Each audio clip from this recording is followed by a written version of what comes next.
I'd hope one of my strengths is I've spent the last 12 plus years in professional sport. So I really find, the business of sport fascinating. Pat, I am so excited for this. So we first met through Instagram, through a mutual friend. So thank you so much for joining me today first. No, thanks for having me. I feel very underqualified to be here, but pumped to be here. But listen, I want to first start. When did you first know that you wanted to be a cricketer? When was that like, this is what I have to do with my life? Well, ever since I could walk, I was playing cricket. I've got 2 older brothers, so I was in the backyard with them every day. But I had no idea that I was going to be professional literally until I got the call up to say I was in the team. And then I finished school, and within a couple of months, I was basically a full-time cricketer. We've got the luxury of having you in the studio today. Cricket fans will know, but what are you actually doing in the UK at the moment? So we've got 2 big tournaments here. World Test Championship against India in about a week at the Oval, and then the Ashes series, which kicks off, I don't know, mid-June or something. Don't know the date. You are captain of the Australia team, first fast bowler in over 60 years, I think, to take that title. Why do you think that is? What was different when you came around and they decided to pick the captaincy that suddenly changed the swing of the decision-making processes they'd had before? Yeah, don't know. Hard to say. I was vice captain for 2 or 3 years before the job came up. But yeah, it's a weird thing. I think in cricket, bowlers are probably more prone to injuries. I know the batters always think there's a mysterious art to captaincy that only batters can do. So, it's strange that it probably doesn't happen more often. But you've seen with England, Ben Stokes is an all-rounder. It's pretty, it's not traditional. There's been a few other fast bowlers around the world in the last couple of years. Yeah. I'm just waiting for Charlie to drop in. He was a very good fast bowler, but injury is what hampered his career. Stress fractures as well. Yeah. In my back. Yeah, they're nasty. Yeah, I had about 5 years. Yeah, stress fractures. Yeah, basically, if I had not had those stress fractures, maybe we're the same age as well. So it could have happened. I've interviewed some of the best CEOs in the world, and I'm fascinated by leadership. And the thing that really struck me was like when you think about your leadership stay of the Australian cricket team, how do you analyze your leadership style today? I think it's different to what's been done in the past in sport, especially in Australia. Australia is quite a macho kind of culture. Whereas nowadays, you have guys just coming out of school, just barely adults, still trying to find their way through life. Our team spends 10 or 11 months on the road a year. So if you don't have a culture that's welcoming, that's fun, that's, it really does become all-consuming. So that's what we try and foster more than anything else. And how do you do that? Because I want to do that in my teams here, but I don't actually know how. Literally, I think everyone knows they're there for a job. Yeah. For us, it's the hours outside those that you've just got to be really consistent. You've got to give space to players and their families. We're really welcoming to all families to come along as much as possible. Because this is we spend so much time on the road, it basically becomes your life and they become your family, this team. So consistency, space for players, creating fun, creating a sense of trying to just relieve pressure more than anything else. It's a high pressure environment. So if we can show that the other side of failure, you're going to be okay, that goes a long way. Has your philosophy on leadership then changed since you've become captain? Or is this something that existed previous in other regimes? I'd say each day I become more and more open-minded. Once you get to know people more intimately, you just realise everyone's just slightly different. And that's great. You want to embrace that. I think so many things, especially in cricket, have been done just because that's what's always been done. And I think it's been a strength of our group to kind of challenge a lot of those norms over the last few years, just around, time away, individualised training, just space away from games. Just doing things a little bit differently to what's been done in the past. Obviously, we've got the Ashes coming up, which is very exciting for everyone who loves their cricket. How do you guys view that internally within the team in your cricketing calendar? Is that the pinnacle of Australian cricket? I think it is for Test cricketers, absolutely. It's the series that gets spoken about the most in Australia and England. I think everyone in Australia always has English mates and vice versa. And And it's really bloody hard to win over here. I think it was 20 odd years since we last won over here. Well, you got close, and you was it last time? But then, yeah, we retained the Ashes last time. Why is it so hard to win over here, do you think? I think the conditions are so different to back home, which, in cricket's a big factor. You grow up on fast, bouncy wickets in Australia. Here, it's a little bit, swing, sideways movement. It's almost a whole different game. And also just the pressures of these tours. They don't come around too often. It's, big crowds, scary crowds at times. So, it's a tough place. How do you handle those pressures when you are, on tour in front of very passionate crowds, particularly when you come here? Yeah, everyone does it slightly differently. I just try to stay pretty separated from it. I don't really have any techniques other than, I just love bowling. I focus in on my bowling, focus in on the teammates around us, just knowing that, I'm going to back all my teammates in and they're going to back me in. And really, I think the longer you play, you realise, we might play, there might be millions of people watching, a packed stadium yelling, but it's not real life. We've all got families and friends who don't really care how you go. So I think the more you can focus on that and realise that, a bad day isn't really a bad day, that tends to help. Do you see different responses to the pressure and stress of it in different team members, in different ages of those team members and maturities? Do you see that varying relationship to pressure? Oh, absolutely. Yeah. Everyone, I think when there's a little bit of pressure, you see everyone's kind of real behaviours. Yeah. And some just brush it off and move on. Others really kind of berate themselves over it. Others want to spend more time with teammates. Others want to get away from cricket. Others get really, back up against the wall, up for the fight. Others are desperate to learn and get on the other side. So, do you view your job as to moderate it or to let them have the space to do it themselves? I think it's mainly giving them space to do it themselves, as long as it's not affecting other teammates. Yeah. And more importantly, if you think it's the best way to get them up for the next game.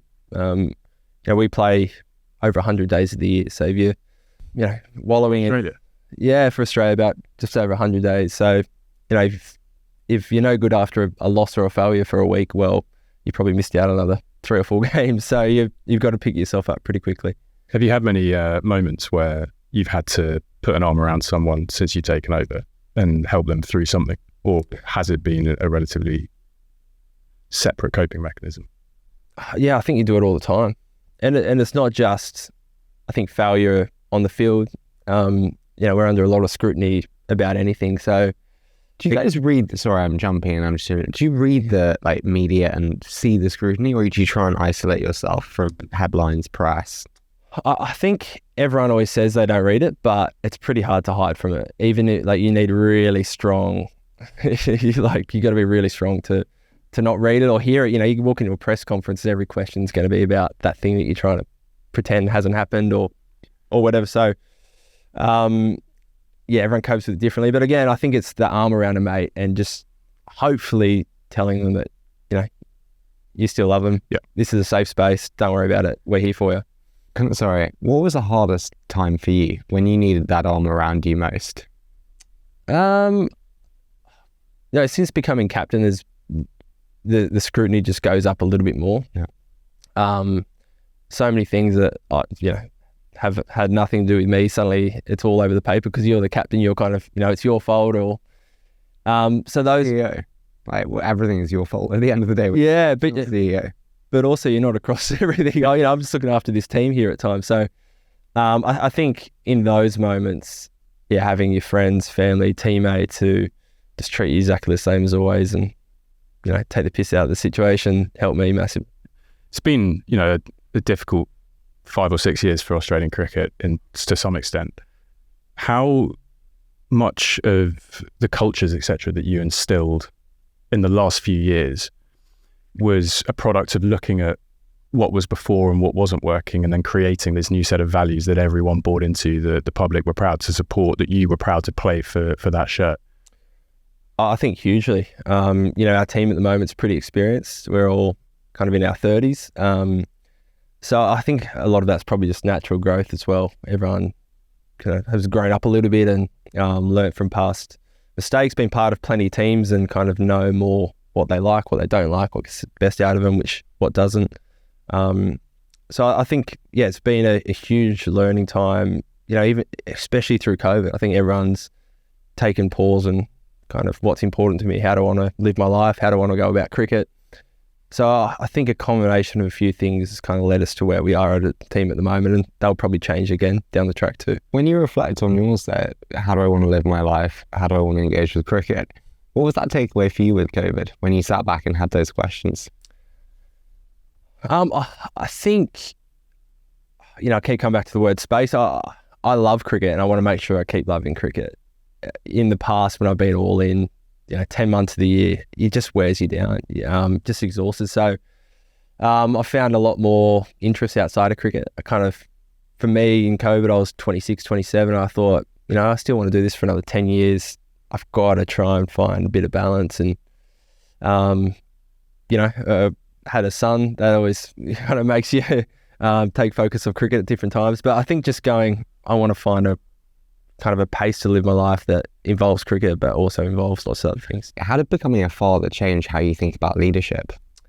Well, I think I definitely didn't appreciate some of our teammates who had kids, how hard it is. And I think more than anything else, time management's been the big change in my life, since having Albie. It's like cricket's important, but every minute I'm kind of not with my babies, also a minute that's got to be better than being with my baby. So I think about how I set my schedule a lot differently to how I did back then. I think it's something we want to talk through because it becomes so topical, or has become so topical over the last few years, which is the scheduling and the amounts of opportunity, but also then pressures that are put on you as cricketers to pick and choose or fill your calendar with so many different tournaments and formats, etc. What's your thought process when, did you get to the start of each year, look ahead and go, right, I now am at a stage where I want to focus on those tournaments and I'm going to take myself out early? Or is it, I'm going to see how I feel at a given time and then make a decision closer to that moment? Yeah, it's a little bit of both. I'm captain of the Test team and also the Aussie ODI team, and we've got a World Cup this year. So for me, they're my two priorities, and basically build a schedule around that. So I opted out of IPL this year to kind of spend 2 months at home and feel recharged, because we've got a big kind of next 6 months. We've got this Ashes World Chess Championship, and then we've got a World Cup. So you have your priorities each year. It's 3 or 4 tournaments, and then around that is try and work out the balance. Was that a tough decision, the IPL? I've done it a fair few times. This year it actually wasn't too hard. Just knowing how much cricket's coming up, and really you only get a couple of cracks at these opportunities in a career. So it looks like the most unbelievable tournament though to be a part of, and the fandom out there and the excitement around it, and but also I guess the squad mentality, because you've got 20 plus players within each team setup. Yeah, like that must be a really fun 6 to 8 weeks to be a part of. That's so separate from the other forms of cricket you play. It is. It's nuts. Well, it's crazy. Why is it nuts? I've never been. It's just like, we'll say, cricket match, every single game's a sellout. They're screaming after every ball. One example, so I was part of the Kolkata Knight Riders. We won in, I think it was about 2013. And a couple of days after the final, we went back to Kolkata. I went to the stadium just to do a kind of a walking fanfare. And the stadium was packed. It was 80, 90,000 people just waving at the team.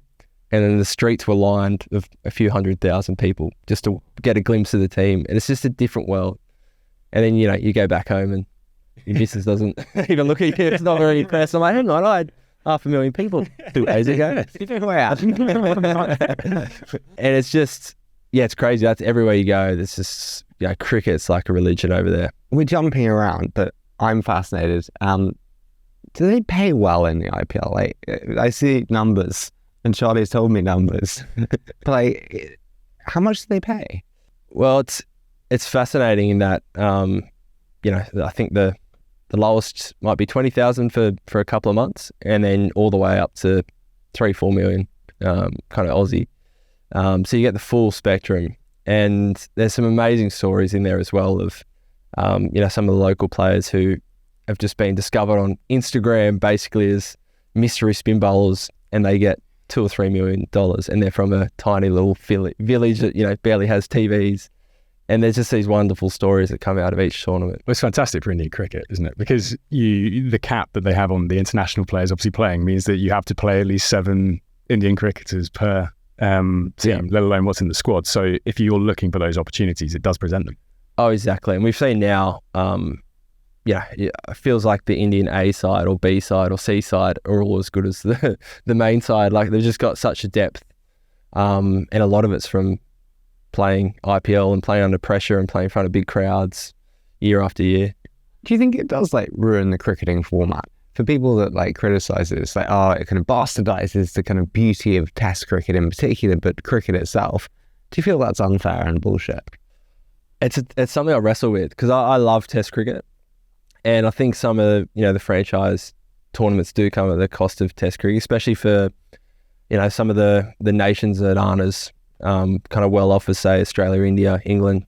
But then on the flip side, you go to places like India or some of the tournaments in Dubai. There's a new one starting in the US, and you see huge crowds and kids following every ball and having their heroes of domestic guys who don't even play in the Indian team. And it's kind of, you wrestle with that idea of, well, maybe it might not be best for Test cricket, but it's pretty hard to argue that this isn't good for cricket. Do you get offers from all of them?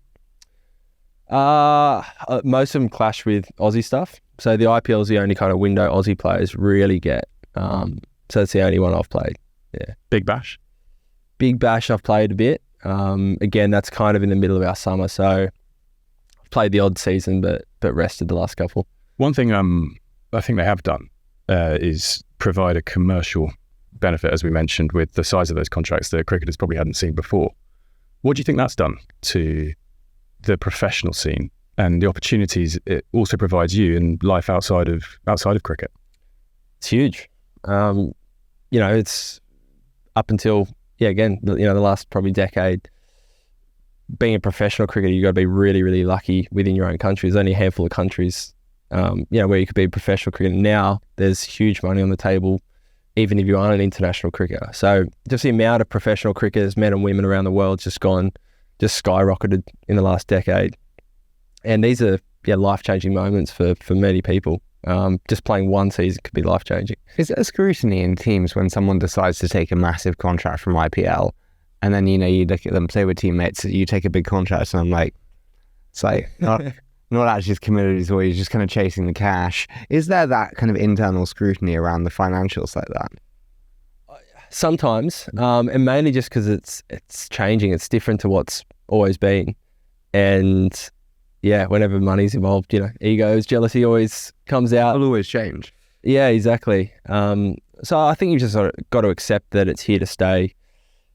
Yeah, we want our best players playing for Australia desperately, as much as we can, but it's pretty hard when there's these, walls of money coming down. You mentioned you love golf. I mean, we've seen it with LIV recently, and you see it with lots of other sporting entities now, creating offshoots and diversifying types of playing. I think in full swing on Netflix, I think it was Dustin Johnson that turned around and he said, I accept the scrutiny, but I beg any of you to get offered a contract which pays you more, to play less and spend more time with your family and the things you want to do. I dare you to turn that down. It's something you resonate with probably to some extent. Oh, spot on. I think everyone has great ethics, but when there's a big pile of money there, well, I mean, how can you say no? How can you begrudge some of these guys saying, yes, I'll take that and change my family's life forever? Or, I've been playing PGA for 20 years and I'm ready for something different. So I think it's reality. It's in every other business or in the world. I think you're seeing it more and more in sport. Does it create better relationships amongst cricketers across international boundaries? I think it has. Aussie cricketers have always played in county cricket, so you always hear of some of the our teammates having some English mates in the English team, but now it's all around the world. So we when I go and play IPL, I've got not only probably 20 Indian mates, but there's some from South Africa, New Zealand, Sri Lanka, guys that you become really good mates with. So when you get on the field with them and you play in the Ashes, are you like I see. We're enemies. Or are you like, hey, like, remember that when we went out? Like, how are you doing? It's a bit of both. I mean, I'm pretty chilled, I think, when I'm out there. Like, super competitive, so I can't turn that off, but I've never really been one to, I don't know, get stuck in the teammates. Can I ask, speaking of competitive, I find the most interesting thing, like when you are down in a sport, but say, obviously here cricket, when you're down, it could be in a test, could be whatever form. What do you tell yourself? What's that mind talk when you're down but not out? It's easy when you've played a lot, I think, in that you've done it before. So it's pretty easy to tell yourself that if you're having a bad day, well, this isn't me. Look at my past record of, I've got a long history of doing well, so I'll be fine. And I think those moments are the same. It's like, if you're nervous, well, that can be your own little secret. No one else has to know. Just go and give it a crack. I wanted to just again touch on the personal side, because I think it's something that we as fans or, through the media, you always get one side and you always have a perception of athletes and professional sports people that is created for you. And for you actually being in the arena all the time, having to deal with not just the pressures of the sport, but also your own personal family life. You've had, if you don't mind me, a tough year this year. How have you managed to navigate that? Have you felt like you've had the time to process what needed to be processed and get back here in the right headspace, that the support network's there for you as a professional? Yeah, I have. I've had a few months off, so it's been good to be home and around family and have lots of space around cricket. Now that this tour's rolled around, I've absolutely itching to get back on the plane with everyone else. So it's tough. Everyone goes through different things of different magnitude, and we're hopefully really supportive in our environment that, if anyone needs anything, we're all here as mates. We have a sports psych who's there to talk to anytime. So it's tough. The other thing I would say about our job is it's also, I travel with 10 of my best mates in the world. So I kind of feel like that I can always go and speak to someone. Is your family traveling with you over here? Yeah, they are. Yeah, they come over soon. Yeah. Can I ask, how do you spend your days when you're traveling? I know that sounds weird, but you all stay in a hotel? Do you stay in houses? Do you have breakfast together? Do you have breakfast with your family? How does the days work? Most days there's at least training on, maybe some media. But we all stay in the same hotel. In Australia, it's a bit different. If it's your home city, you can just stay at home if you want. But same hotel, go and have breakfast down at the hotel. Here in London, and go for a stroll, get a coffee, go out for breakfast. And then you always have training, pretty much? Pretty much, yeah. Training, gym, maybe media. But really outside of, games are so busy, test matches go for 5 days. So we try and keep the schedule pretty light if we can. When you then kind of go from those test matches into one-day formats and teams change and stuff, is that, do you have to completely kind of shift a mentality, a feeling amongst the group? Does it all move relatively smoothly into those? Because they're often quite close together, aren't they? Yeah, they are. Again, with experience, I think you kind of know what you need to do to switch. In some ways, a lot of the teams are quite different in the way you go about it. Test is pretty demanding physically, whereas T20 is pretty light kind of physically. So, and you play more often and you want people to be even more fearless in T20. So a lot of the kind of the way you structure T20 teams is actually very chilled. Like golf becomes more important than cricket. You just want people to be totally relaxed and go out there and just give it a crack. Can you talk to us about the contracts and how it actually works when you play for Australia and all those different formats? Because they're separate contracts for each format. Is that? I think England do that. Australia, you just get either an Aussie contract, kind of pending, depending how much you play, and then there's big bash contracts and various franchise leagues you can go and get as well. But those, once you're in that kind of system and you get your central contract, you then have a commitment to play when called upon. Yeah, pretty much. Yeah, that's the case. And then kind of the commitment is as well, when you're not with the Aussie team, you're back with your states in Australia, and training with your states and playing with them. Is it on a pay to play that you get paid per time you play, or? like say like the IPL and some of those franchises are a bit like that. So again, if you're injured or anything comes up, it's a bit more risky that you might not get paid. Yeah. I'm trying to think of the Cricket Australia ones, like you get match payments in addition to your central contract. Got you. And then can you choose to do like sponsorships on top of that? Like as Aussie cricket captain, you must get some pretty cool sponsorship offers, like car brands or like clothing brands, or like, can you just choose what you want to do, or is that like bounds around that? Yeah, I got a free 20 VC shirt earlier. That was great. That's the highlight. That's Yeah. the pinnacle, okay? That's one of the benefits of being captain. Yeah, of course, you can do sponsorships. So there's like maybe a dozen Cricket Australia sponsorships that's kind of blocked categories. But then outside of that, really, you can go nuts. Do you remember your first one? My first sponsorship, yeah. What was it? My first main one, which I'm still with today, is New Balance. So I signed with them when I was just turned 18. And Did that feel pretty great? Yeah, it felt awesome. Yeah. And also back then it was a bit of a dad brand. Now it's quite a cool brand. Yeah. So I can claim a little bit. It's like old school trainers. Yeah, which are now come into the more fashionable style they started to bring out. And well, with the cricket bats, the more sports apparel they started doing, they got boot deals in the Premier League. They obviously more. And so as an 18-year-old, they pay you? Yeah, pay you and Can I be crass? How much did they pay you at 18? Not much. Yeah, like, I don't know, 10,000, 20 or something. It was Still pretty great when you're 18. Well, the most important thing for me was the best shoe. Like, as a bowler, I spent a lot of time injured, and I just like really care about my feet because if they're no good, obviously you can't bowl. We just had the founders of On Running on the show. Yeah. You missed an opportunity. Federer took 3% of the company. I feel your 10 grand was underselling yourself. No, I might invoice them. Quite a back pay.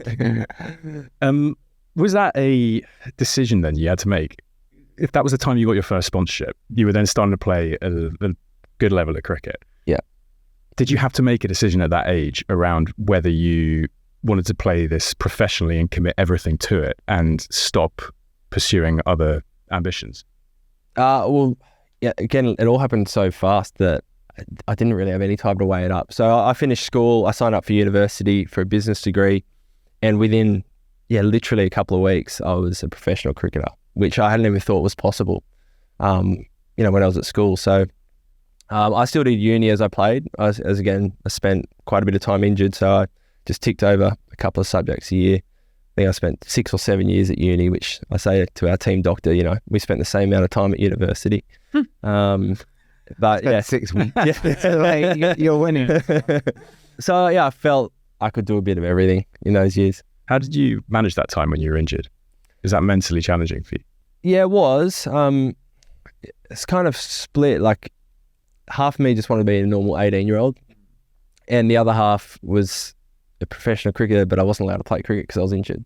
So I used to kind of think, this sucks, I can't play cricket. But then also I was like, this is pretty cool, going to the Sydney cricket ground every day to train. I'm with like some of these guys I've grown up watching. I'm training with them every day. It must help the Bumble profile. Like, well, I think I missed that boat. I think I was just too young. Oh, bummer.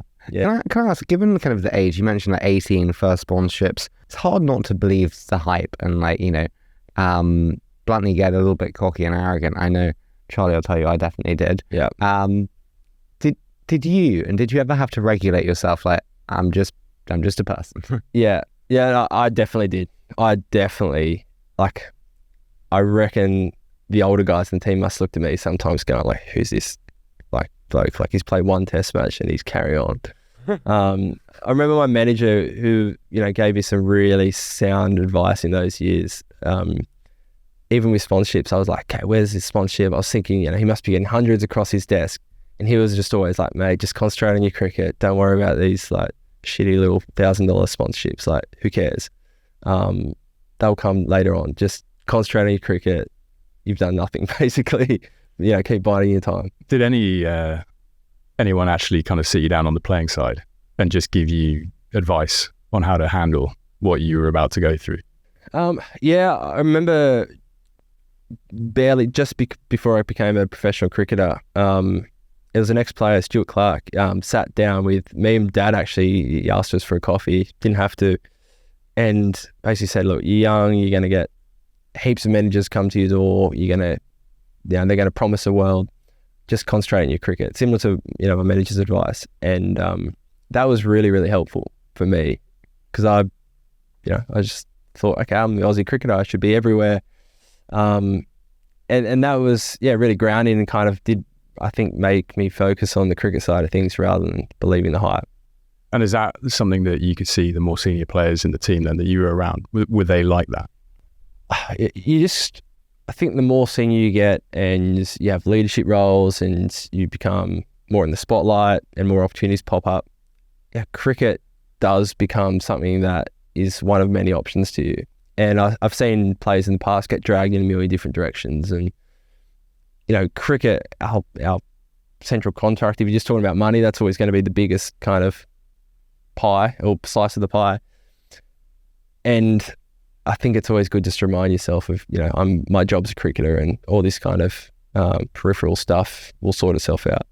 One thing I'm really interested in that I think differs from quite a lot of other sport is, as a captain, the role that you have with the players, but then also the role that you have with the management, because you're involved in part of a selection committee and then you're going out and playing with the team, and as you said, your best mates. Yeah. How do you find that? Is there ever a moment where you feel conflicted with the relationships that you have within the team and then the selection decisions that you have to make with the management? Yeah, the selection ones are tough. Again, these are some of my best mates, I'm so close to them. So it's hard in that way, because you're just hurting for them. You just want to see everyone do well. How do you make them? Do you sit in a table like this and kind of move names around a table? We blindfold and throw data. Can you miss Steve Smith? Yeah. His head's very small, so Chant. There's so much that goes into it in terms of data. You just know when someone's in form, how you're going to strategically use a player in a game. But especially Test cricket, the team doesn't change too much. There's no real surprises. And again, we've got some wonderful selectors who do a lot of that grunt work. And the ideal position is that no player gets blindsided. They've been on the journey of, they know what they need to do, and you kind of step towards decisions. Without giving away all your secrets, you have a 5-match series. Yeah.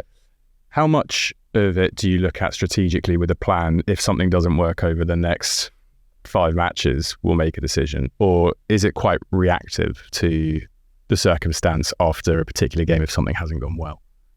Ideally not reactive. One game's a pretty small sample size. So, in the back of your mind, I think, everyone's at a slightly different stage of form, say style of how we want to play. And the big one is 6 games in 6-7 weeks. So we're going to have to manage some players physically. So you do need a stable of 14, 15. And there might be some tough decisions around kind of performance selections and also maybe physical selections. How do the players actually deal with that? Do they understand it in general? Because you've got some unbelievably good players. Yeah. Imagine you're leaving out on some of those games. Yeah, everyone does. Yeah, everyone understands. Again, you play 100 days of the year, so you want to play every day. But I think if you can step towards decisions, that this isn't the end of the journey. If you miss this one game, it's part of a longer plan.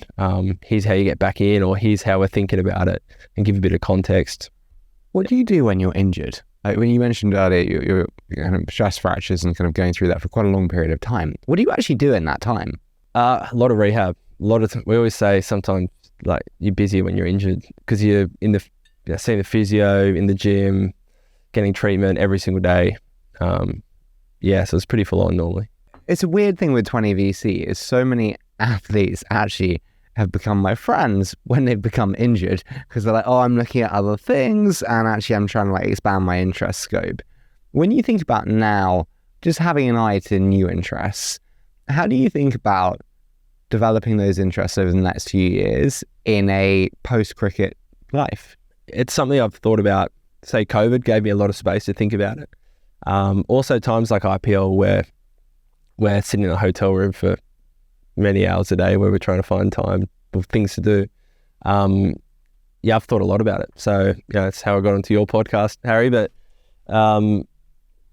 you meet many wonderful and interesting people in our job as well. We travel the world. So just try and take all those opportunities and, learn some new things. But when you think about where you want to spend your time, sorry, I'm being more targeted. You're like, hey, I like tech. It'd be cool to do tech investing. You're like, hey, I like property. It'd be cool to do property. How do you think about that? Well, my problem is probably focusing because I love all those things. I'd hope one of my strengths is I've spent the last 12 plus years in professional sport. So I really find, the business of sport fascinating, how fast it's changing in You're on the right podcast. Yeah. I use that for the every year there feels like there's a new competition or new media deal or just a new way to access your content or just so many of those new opportunities that arise in an old sport I find fascinating. I think the thing that's kind of really interesting also is like the companyification of people, which is like sports stars are companies in themselves now, whether you're LeBron, whether you're Messi, Ronaldo, Federer, you name it. Like, do you very much feel that in cricket today, or do you think it hasn't actually made it to cricket yet in terms of people as companies? Yeah, I think it's close. I think there's certain players that are so big that they are like institutions themselves. I think you'll be seeing more and more free agents that will, map out their 12-month schedule and where I want to be in the world and position themselves. Personally, I've had a bit of a shift in the last couple of years around some of our partnership deals. Looking to kind of partner with more startups, do kind of sweat equity type deals. For various reasons, but one is I find it fascinating. I love being with founders and learning from them and being part of the journey. And I think you're starting to see that more and more with sports people. So have you been angel investing? I did a couple of angel investments, which went terribly. By the way, the first are always the worst. But I keep saying that was the best money I spent because I just learned so much. Did you do it with good people? No. So you did it with crap? Yeah. And whenever it's like your mate brings it to you, it's funny how it's like a mate of a mate and it's like so coincidental that like all the stars have aligned and then you realize, when you look back, you're like, okay, that was pretty targeted. But again, I didn't make so many that like I'm glad I only made one or two and I'm like, okay, I regret that.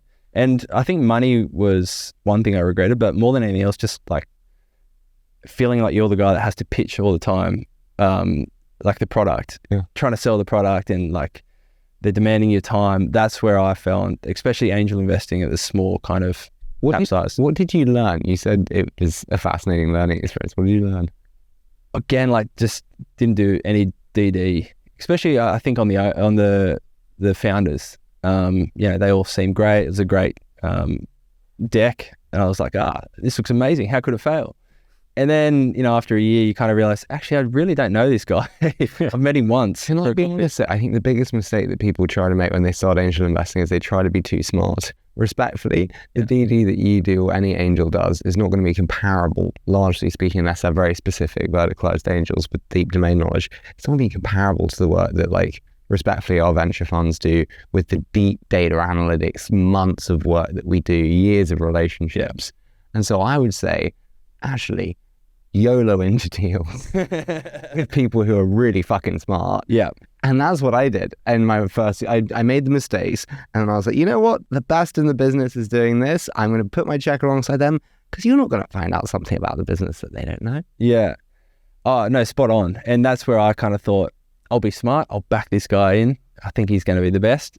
And then, after a couple of months, I realized, actually, he's not really the best. And did you write the same check size for each? Because another one is everyone does like different check sizes dependent on their beliefs. Yeah, pretty much. Almost identical.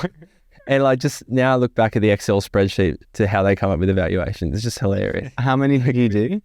I did kind of 2 initially, yeah. Got you. My best, I don't know if you know this, my best investments have all been in Australia. There you go. Yeah, my best Linktree. Do you know Linktree? Yeah. Oh, yeah. Did the first ever round of Linktree. Awesome guys. got another one by far amazing in Australia, EQL. Yeah, I'm a pretty big dog in Australia. Yeah, in Australia, big dog. That's good. Love it. We've spoken to a few athletes, and I think we talked about the financial flexibility that some of the competitions now afford. Do you, when you go into these deals, want an involvement in the company outside of just investing money? Is it part of filling your time and almost learning kind of a new skill and a new trade, rather than putting your money into a fund that may allocate finances into a business that you then see a return on in 5 years? Yeah, it's a mix. Like those startup companies, I was happy to put money into, but didn't really want to give up time. And then in the end, lost your money and lost lots of time. So that was kind of the worst of the worst. So I don't mind. What did they want from you? Just at that size, just had no, PR side, had no So they wanted sharing and posting, but also they wanted you to come up with your own content and spend all the time doing that. Basically brand and lots of sweat. And when sales were down, all right, we need you to post now that there's a 15% sale off. And I was like, no, I'm not doing that. I've got a test match today. So just lots of lessons. So I'm very happy just putting some money away very passively and saving time. Or if it's a company I really resonate with and really interested in and actually like it, I'm happy to shout it to the world and learn. So they see the value of brand. If you're talking to these companies, what would you say the value that you bring to these deals are as a sportsman? Hopefully. Have you seen how good looking he is? That is like a modelling contract. I know. Then you're playing into the brand. I'm a podcast. Yeah, but we've got video now, so you can't escape. Fucking HD. Hopefully awareness is probably the main one. And then I think, some stability. I've been playing for 12 years now, so it's kind of a bit of longevity there. So there's a little bit of stability, hopefully. And also, the kind of more B2B relationships. I love working with leaders, and hopefully I can give something off from some of my lessons in being in teams for a while. I think also bluntly, if you think about winning the right to invest in the best CEOs, it's a game of mindset, regulation and control as a leader. And if I was you, I'd say none of the VCs on your cap table actually know what it takes to build and manage and motivate world-class teams at scale and keep them there for years. I do. Call me when you're really in doubt. Okay, I need you to make a few phone calls for me, Harry. You know what I mean? Because that's like a really... I can't give the advice, which is why I'm interviewing, on actually how to inspire a team, how to motivate a team when you're down, how to make people fall in love with your teams. Yeah, I don't know how to do that. And so that would be my sort of how to handle pressure, how to come back from the real down moments. Because that's what... If you look at some of the hardest things, right, it's bouncing back from a massive disappointment. It's, do you throw your hat in or do you keep fighting? And you, as you can't throw your hat in, right? After a really bad day or a really bad match, you got to go again. Yeah, no, exactly. Like all the success, startup success companies or entrepreneurs, you hear of how many setbacks they've had, and they've just kept showing up. And that's, as a professional sports person, you have to do that. You just got to keep showing up each day. So yeah, I'll steal that one, Harry. Thanks for that. No worries. Glad that was useful. But I'm just interested. Do you set aside some money for angel investing, some money for property, and just kind of see what blossoms and take it from there? Yeah, pretty much. What does your wife want you to do? Anything that takes the least amount of time as possible. Really, that's been the brief. Hello, commentary box. Yeah. Yeah, no, for sure. Just kind of allocate again. The initial angel investments. I did have a little bit of sense not to put the whole kitchen sink at it, and just kind of think, okay, if that goes to zero, then I'll be okay. So yeah, just set aside a little bit, and those kind of sweat equity deals, if we find the right partners, try and work something out. Have you ever done stuff with people across sport, so other athletes in different regions or environments? Yeah, in terms of investing. Yeah, I mean, yeah. So there's a great group actually in Australia that I haven't done a lot with, but know a few of the guys, and a few of the cricketers are in it. And it's basically a huge group of Aussie athletes across all different sports. And they've kind of their selling point is, well, we've got some of the best athletes in Australia. Let us in on the cap table. So they've got incredible access. So I've had a bit to do with them and a couple of things. And so when you look forward, angel investing wise, you're going to do more? I think down the track, maybe if you play cricket for a bit longer. And do you think, so I'm just going to throw this out there, it's like end of day, idea generation time. Is there like a Ryan Reynolds play to be had here in cricket? When you look at like actually regional cricket teams, a lot of them could do with invigoration. A lot of them could do with media first. Is that a play that could be done actually? Let's talk. I'll give the money. Yeah. Seriously, like it does seem like an opportunity. No, for sure. I think there's so much opportunity out there. Like even say the IPL, huge opportunities for players. But I think, you know, the players' salaries might be equivalent of 4 or 5% of gross revenue each year. You know, the NBA is up at 50%. So there's so much growth in that area. Really? Yeah. Why is that? Why is that divergence? Is it just, or is it just got a monopoly, really? It's interesting. Yeah. Have you played county cricket here? No.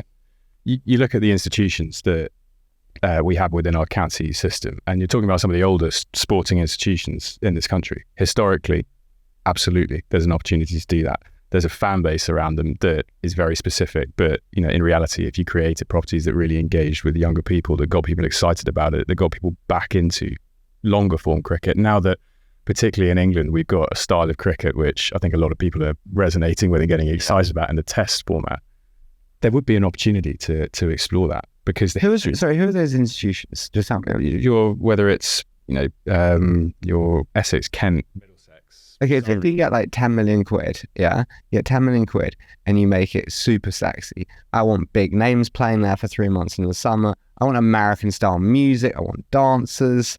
I want a fanfare. Okay? About the IPL. I want a fucking party and I want Instagram going like nothing before. Is that not how the game evolves? Yeah, and I think it's part of it. That's how you get the younger generation, for sure. Yeah, something like the IPL, it's all sixes, and that's awesome content to put down in a 5-minute clip. Yeah, you're just thinking, please don't pack my schedule in more than it already is. Also, I mean, you look at it now, the value that they create within these tournaments. I mean, you know, in the IPL, you've got the Yes Bank maximum, right? So they brand a 6. Every time a 6 gets hit, a sponsor. Everything's branded. I love that. That's fantastic. Oh yeah, but you've got to watch some IPL. Everything's branded, like everything. I just listened to 20 Vs. Come on. But it's something that is, with media becoming so powerful, and with sport obviously having a lot more examples now of how it's done successfully. Why? But I think it's really smart when you think about asymmetry of power and capital, and like, you know, Ryan Reynolds buying Wrexham for whatever 2 or 3 million, and actually putting 10 million in or whatever it is, isn't actually that much in the grand scheme of like capital scales. But actually, what it can produce is pretty fucking cool. It is. I think you got to, with a football club like Wrexham, you do have a guaranteed fan base and a history there that they played on, and that you do with Essex and Surrey, and you do. But I mean, I would love to. I don't know when the last time that stadium was packed out. I don't know when you really had that fanfare to build on. You may generate a little bit more. Well, I think to a degree, the English have done that with the 100 competition over here, which is it's consumable. It's all done in a couple of hours. Loads of kids. I think, you know, cheap kids tickets. It's gone pretty well. I've not played in it, but all the Aussie guys that have played in it loved it. If you could change one thing about cricket, what would you change? No batters. What, just bowling at empty stuff? Yeah, that's it. If I could change one thing, I don't know, you've caught me off guard there. As a purist, I always just love a balance between bowlers and batters. And I think Test cricket, you get that. I think T20 and one-day cricket, that balance is a bit skewed towards the batters. So it might not be commercially the best thing, but as a bowler, it just helps out a little bit.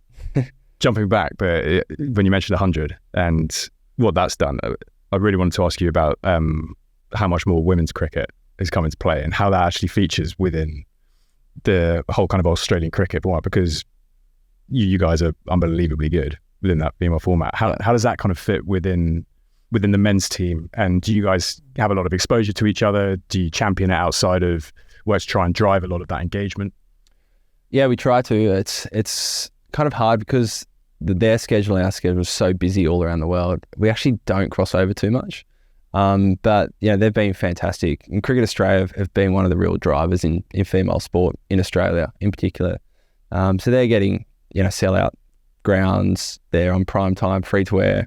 in the last couple of years. There's just a huge demand for it. And particularly the last probably 3 or 4 years, it's skyrocketed. And there was a women's IPL for the first time this year. And, that cash was, again, life-changing for, not only some of the Aussie cricketers, but really life-changing from some of these other nations that, just don't have the cash in their female programs. Was that synced with? It was right in the lead up. Yeah, just before. Amazing. I think it's been something that the 100 did really well. And you just see, because they often pair those tickets. Yeah. And you get a bit of exposure to the women's game, you get exposure to the men's game almost at the same time. And just by that, the same product, it's got media rights deals around it that have made it much more accessible. Yeah. And built a really, really solid product. Yeah. Can we do a quick fire round where we just pepper him with questions read about? Yeah. Okay. So we've been ascended. This is actually, we've spoken about hospitality at grounds before. What's the best test match lunch? Oh, Lord's by a mile. Why? 3-course meal. Yeah, you get dessert. And you don't get dessert normally? What, the Gabba? It's kind of, no. You got like ice cream, you got like bread and butter pudding. It's not great when you've got to go and run and bowl 5 minutes later, but brilliant. What do you eat before like a match? Anything really. Yeah. Everyone always... That's like really scientific. That's like one of the most... Yeah. Anything. And then I do this, I have my vitamin. The editing team create some of these videos for one of these. Normally they're ready for that answer, and they get to put the food at the bottom. That's going to really stop. Aussies love the Americans. I love them. That's great. Jamie Rubin said prawn sandwiches. So unless you're getting smarter than that. No, anything, what you got? No, we always get asked that, and it's like, whatever. Do you have a routine? Like, do you have like the night before? Do you always do something? Not really. No, most of the guys do. Like, you just hear people shadow batting, which is basically just batting against themselves in the mirror for hours in the next room. It's like our batters, Steve Smith and Marnus. Yeah, those two in particular. Yeah, but you've got some real characters now that you sort of jumping around. The coffee guys. Yeah, Stoyan and Zamps. But yeah, we bring our own coffee machine on tour. Great for morale. What, an espresso? Or? No, like a big La Marzocco machine. So don't know what the freightage is. Sponsorships are open, always commercial. Yes, exactly. Other coffee brands are available. Your favourite format? Test cricket. Always will be? I think so. Yeah, it's just, I find it the most challenging, like in every facet. When you get a tie after 5 days, you're like, oh, that's a bit of a faff. Yeah, it does happen. That's the only time you're like, stayed at home. Really, I'm sore, I'm tired. Like, it's weird. Will that be the one that you retire with? Or do you think physically you'll get to a stage where you go, okay, I can't play test, but I'll manage to do 2020? Yeah, I've got no idea. I hope so, but yeah, probably physically, like bowling, 20 overs in a day is a lot different to bowling 4. So see where I'm at. Hopefully plenty more years. Peter Crouch, the English footballer, was once asked, where would you be if you weren't a footballer? And he very wisely responded, a virgin. Yeah. Where would you be if you weren't Aussie cricket captain and a cricketer?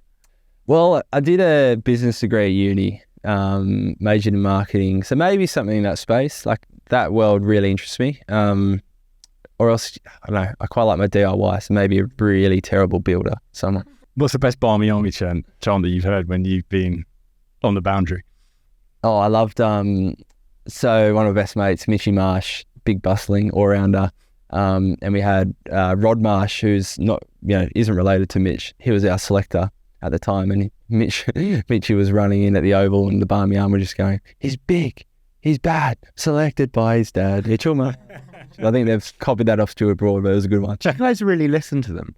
Oh, yeah. Because you got nothing else to do out there on the field. You just stand for, a minute in between each ball, so you hear everything. You interact quite a lot, actually, with the fans, don't you? For sports people in a real-time arena, you sign lots of autographs and take, well, maybe not photos, but... Yeah, lots of autographs. And it's just like self-preservation, because if you don't, it's not worth it. So you just cop it if you don't. So you try and always look after the fans a bit. What's the craziest thing a fan's done? Craziest thing a fan's done? PG. Non-PG.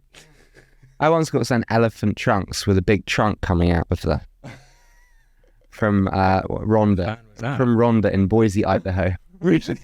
I naturally responded. You got Ronda too? Just sent you a cheetah. You didn't tell me that was part of doing.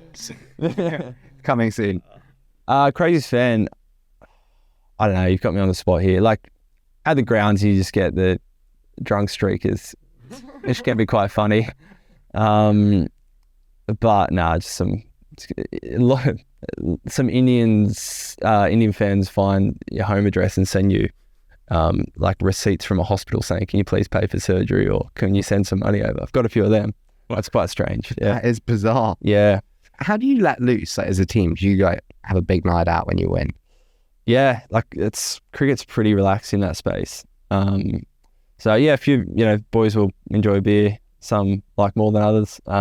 Golf, like we all love playing golf. Again, everyone's kind of 30 with kids, so it's a bit more mellow than it was, say, 10 years ago. But what's it like post game when everything's done and dusted? Do you guys mingle? Two teams go and have a beer with each other? Yeah, quite separate. No, definitely mingle.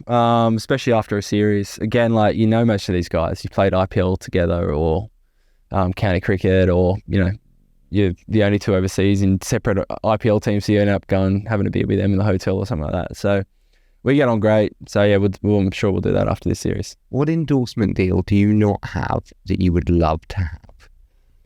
Maybe a really cool watch company. Watch company? Maybe, yeah. Yeah, I was thinking Patek Philippe would be mine. Oh, wow. Yeah, that would be good. Yeah. Like classical, elegant. And 2-for-1 deal. Okay. Let's do it. you sort it out now. Right. Is that your tactic to finally get hold of one? Yeah, exactly. It's pretty hard to say enough times that will come through. Who's been the most influential person in your professional life? Yeah, I feel like different people in different stages. My my manager's been really, really good for me kind of outside of cricket and managing life and cricket and business and sponsorships, and just always got really sound advice. I think in terms of cricket, I'd have to say two of the players, Mitchell Starc and Joshy Hazlewood. We've basically started together at the same time, a dozen years ago, and we spend basically every day of our lives with each other. We spend more time together than with our wives because we're just always on the road. So they're awesome, great advice. Again, we just bounce off each other heaps and always learning. What's the secret to a happy marriage? Love with Pat Cummins. Love. This has taken a turn. 20 love. Yeah, branded. I mean, we spend a lot of time apart. I wouldn't advise that the rest of you, but I think when I'm home, I try and be home as best I can and just cricket's put to one side and just be present. And finally, you going to win this summer? Yeah. Money on? Well, I'm not allowed to, but I mean... Oh, you're not? Oh, yeah, sorry. I've got one final one, which is like, when you think like 10 years out, where do you want to be then, personally? From now? Yeah, so hopefully we'll finish cricket, home a lot more. I think I'll be ready to spend 10 months of the year at home as opposed to away. And yeah, I'd just love to have some really cool businesses that I'm part of that pique my interest, and yeah, maybe in sport, maybe outside of sport, but I think it's probably the type of people that I want to work with as much as the actual companies. So yeah, I'm kind of in the learning phase at the moment, trying to get exposed to loads of different people and start kind of skewing in one direction a bit closer, I think. Listen, I've loved doing this. Thank you for putting up with me taking it in so many different directions. Well done for bringing it back in so many different directions. But seriously, Pat, this has been such a joy. Thanks so much. Yeah, see you next time.